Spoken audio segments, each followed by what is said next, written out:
अब જોઈ રહ્યા છો સ્પાર્ક ટુડે ન્યૂઝ। મૌકા ફાઉન્ડેશન દ્વારા રક્ષાબંધનની ઉજવણી કરવામાં આવી છે। પોલીસ કર્મીઓને રક્ષાનું બંધન બાંધી અને ઉજવણી કરવામાં આવી છે 8મી ઓગસ્ટ એટલે કે આવતીકાલે રક્ષાબંધનનો તહેવાર।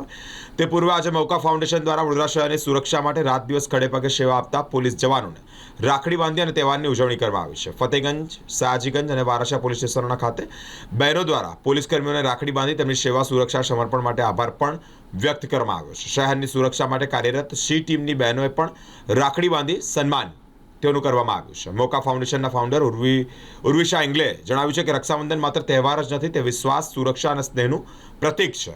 પોલીસ કર્મીઓ તથા સી ટીમના બહાદુર સભ્યો પ્રત્યે આદર અને કૃતજ્ઞતા વ્યક્ત કરવા આ પહેલ કરવામાં આવી છે। પોલીસ અધિકારીઓએ મૌકા ફાઉન્ડેશનની આ સેવા ભાવનાની પ્રશંસા પણ કરી છે। ભવિષ્યમાં પણ શહેરની સુરક્ષા માટે સતત પ્રતિબદ્ધ રહેવાનો સંકલ્પ પણ વ્યક્ત કર્યો છે।